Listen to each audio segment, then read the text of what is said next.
VD. Satheesan വലിയ രീതിയിൽ പറയുകയാണ് നമ്മുടെ രാഹുൽ മാങ്കൂട്ടത്തിൽ എത്തോ ഇല്ലയോ ഒന്നും അറിയില്ല. രാഹുൽ മാങ്കൂട്ടത്തിൽ എത്തിയാലും ഇല്ലെങ്കിൽ ഞങ്ങൾക്കൊന്നും അറിയേണ്ടതില്ല, കാരണം കോൺഗ്രസിൽ നിന്നും രാജിവെച്ച് കഴിഞ്ഞല്ലോ എന്നുള്ള കാര്യങ്ങൾ. എന്തായാലും പീഡന ആരോപണ വിവാദങ്ങൾക്ക് ഒടുവിൽ കോൺഗ്രസിൽ നിന്ന് പുറത്താക്കിയ രാഹുൽ മാങ്കൂട്ടത്തിന് നിയമസഭയിൽ UDF അംഗങ്ങൾക്ക് പുറത്ത് പ്രത്യേക ബ്ലോക്ക് അനുവദിക്കും എന്നൊരു വാർത്ത വരികയാണ്. പ്രതിപക്ഷ അംഗങ്ങളുടെ നിരയ്ക്ക് പിന്നിലായി നേരത്തെ നിലമ്പൂരിൽ നിന്നുള്ള PV അൻവറിന് അനുവദിച്ച സീറ്റാകും രാഹുലിന് നൽകുക. അങ്ങനെ ശക്തനായ നേതാവ് ഒടുവിൽ നിയമസഭയുടെ പുറകിലേക്ക് തള്ളപ്പെട്ടിരിക്കുകയാണ് എന്നുള്ളതാണ്. അറിഞ്ഞോ അറിയാതെയോ സ്വന്തം പാർട്ടിയിൽ നിന്നുള്ളവർ തന്നെയാണ് പുറകിലേക്ക് തള്ളിയിട്ടത് എന്ന് വേണമെങ്കിൽ പറയാം. കോൺഗ്രസിനുള്ളിലെ തർക്കങ്ങൾക്ക് ഒടുവിലാണ് രാഹുൽ മാങ്കൂട്ടത്തിലിനെ കോൺഗ്രസ് പാർട്ടിയിൽ നിന്നും പാർലമെന്ററി പാർട്ടിയിൽ നിന്നും സസ്പെൻഡ് ചെയ്ത വിവരം അറിയിച്ച കോൺഗ്രസ് പാർലമെന്ററി പാർട്ടി നേതാവും കൂടിയായ വി.ഡി. സതീശൻ രംഗത്ത് വന്നത്. വി.ഡി. സതീശൻ സ്പീക്കർക്ക് കത്ത് നൽകിയാണ് ഇക്കാര്യം വ്യക്തമാക്കിയിരിക്കുന്നത്.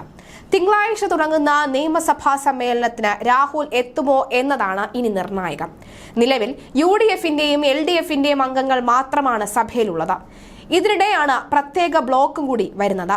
CPMുമായി തെറ്റിയ അൻവറും പ്രത്യേക ബ്ലോക്കായി കുറച്ചുകാലം സഭയിലുണ്ടായിരുന്നു. അൻവർ MLA സ്ഥാനം രാജിവെച്ചതോടുകൂടി ഈ സാഹചര്യം മാറുകയും ചെയ്തിരുന്നു. പക്ഷേ അപ്രതീക്ഷിത രാഷ്ട്രീയ വിവാദങ്ങളിൽ വീണ്ടും പ്രത്യേക ബ്ലോക്ക് സഭയിൽ എത്തുകയാണ്. എത്താൻ സാധ്യത കുറവാണ് എന്നാണ് വിലയിരുത്തൽ. ലൈംഗിക പീഡന ആരോപണങ്ങളുമായി ബന്ധപ്പെട്ട് അന്വേഷണം നേരിടുന്ന രാഹുൽ മാങ്കൂട്ടത്തിൽ ഹൈക്കമാൻഡ് നിർദ്ദേശത്തിനായി കാത്തിരിക്കുകയാണ്. ഭരണപക്ഷത്തിനെതിരെ ആഞ്ഞടിക്കാനാണ് പ്രതിപക്ഷ തീരുമാനം.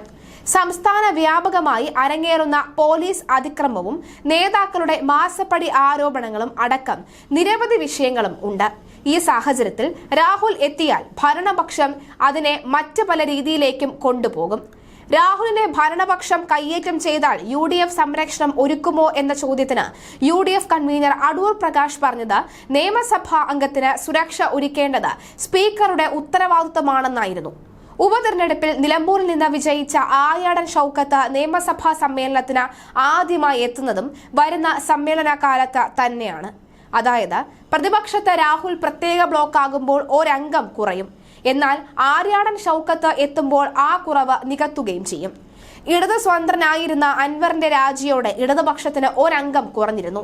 എന്നാൽ സഭയിൽ മൃഗീയ ഭൂരിപക്ഷമുള്ളതുകൊണ്ട് തന്നെ ഈ കുറവ് ഭരണപക്ഷത്തെ ബാധിക്കുകയേയില്ല.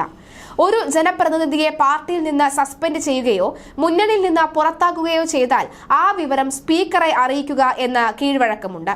അതിന്റെ ഭാഗമായാണ് പ്രതിപക്ഷ നേതാവ് സ്പീക്കർക്ക് കത്ത് നൽകിയത്. കത്ത് ലഭിച്ച സാഹചര്യത്തിൽ രാഹുൽ മാങ്കൂട്ടത്തിൽ MLA എന്ന നിലയിൽ സഭയിലെത്തിയാൽ അദ്ദേഹത്തിന് പ്രത്യേക ബ്ലോക്കിൽ ഇരിക്കണം. സഭയുടെ ചട്ടങ്ങൾ പരിശോധിച്ച് നിയമോപദേശം നേടിയ ശേഷം സ്പീക്കറാകും ഇക്കാര്യത്തിൽ അന്തിമ തീരുമാനം എടുക്കുക. രാഹുൽ നിയമസഭാ സമ്മേളനത്തിൽ പങ്കെടുക്കുമോ എന്നത് അദ്ദേഹത്തിന്റെ സ്വന്തം തീരുമാനമാണെന്ന് KPCC പ്രസിഡന്റ് നേരത്തെ വ്യക്തമാക്കിയിരുന്നു. ഒരു രാഷ്ട്രീയ പാർട്ടിക്ക് ഒരു MLAയെ സഭയിൽ നിന്ന് തടയാൻ നിയമപരമായി സാധ്യത ഇല്ല. 60 ദിവസം തുടർച്ചയായി സഭാ സമ്മേളനത്തിൽ പങ്കെടുത്തില്ല എങ്കിൽ മാത്രമേ MLAക്കെതിരെ നടപടിയെടുക്കാൻ ചട്ടമനുസരിച്ച് കഴിയുകയുള്ളൂ. സെപ്റ്റംബർ 15 മുതൽ ഒക്ടോബർ 9 വരെ സഭാ സമ്മേളനം ചേരുന്നുണ്ടെങ്കിലും ഇടയ്ക്ക് നീണ്ട അവധിയുണ്ട്. ഫലത്തിൽ 12 ദിവസം മാത്രമാണ് നിയമസഭ ചേരുക. അടുത്ത വർഷം ആദ്യം ഇടക്കാല ബജറ്റ് സമ്മേളനവും ചേർന്നേക്കും. ഇതിൽ നിന്നും രാഹുൽ വിട്ടുനിന്നാലും നടപടിയെടുക്കാനുള്ള 60 ദിവസം എത്തില്ല. സഭാ സമ്മേളനത്തിന് 4 ദിവസത്തിൽ കൂടുതൽ അവധി വന്നാലും തുടർച്ചയായ ദിവസമായി കണക്കാക്കാൻ കഴിയില്ല. ഇടക്കാല ബജറ്റ് സമ്മേളനം കഴിഞ്ഞാൽ കേരളം നിയമസഭാ തെരഞ്ഞെടുപ്പിലേക്ക് പോവുകയാണ്. അതുകൊണ്ട് തന്നെ ഇനി സഭയിൽ എത്താതിരുന്നാലും രാഹുലിന് പ്രശ്നമൊന്നും ഉണ്ടാകുകയില്ല. എന്നാൽ രാഹുലിന്റെ ഇപ്പോഴത്തെ സാഹചര്യം വെച്ച് രാഹുൽ സഭയിലേക്ക് വരാതിരിക്കാനാണ് സാധ്യത. എന്നാൽ രാഹുലിനുള്ളിലെ ആ രാഷ്ട്രീയ നേതാവെന്ന തീ അതൊരു പക്ഷേ കൊണ്ടുവരാൻ സാധ്യത കൂടുതലാണ്. കാരണം താൻ സ്വയം തെറ്റൊന്നും ചെയ്തിട്ടില്ലെങ്കിൽ പിന്നെ എന്തിനാണ് തല താഴ്ത്തി വീടിനകത്ത് അടച്ചുപൂട്ടിയിരിക്കുന്നത് എന്ന ബോധ്യം രാഹുലിന്റെ മനസ്സിലുണ്ട്. അതുകൊണ്ട് തന്നെ ഒരുപക്ഷെ രാഹുൽ പുറത്തേക്ക് വരാനുള്ള സാധ്യത വളരെ കൂടുതലാണ്. അങ്ങനെ വന്നാലും സഭയുടെ പുറകിലിരുന്നായിരുന്നാലും തനിക്ക് ചോദിക്കേണ്ട ചോദ്യങ്ങൾ കസ്റ്റഡി മർദ്ദനങ്ങൾ അടക്കമുള്ള കാര്യങ്ങളിൽ കൃത്യമായി തന്നെ ഫേസ്ബുക്ക് പോസ്റ്റൊക്കെ തന്നെ ഇട്ടിരുന്നു. അതുകൊണ്ട് ചോദിക്കേണ്ട ചോദ്യം താൻ ചോദിക്കുക തന്നെ ചെയ്യുമെന്ന കാര്യത്തിൽ സംശയമില്ല.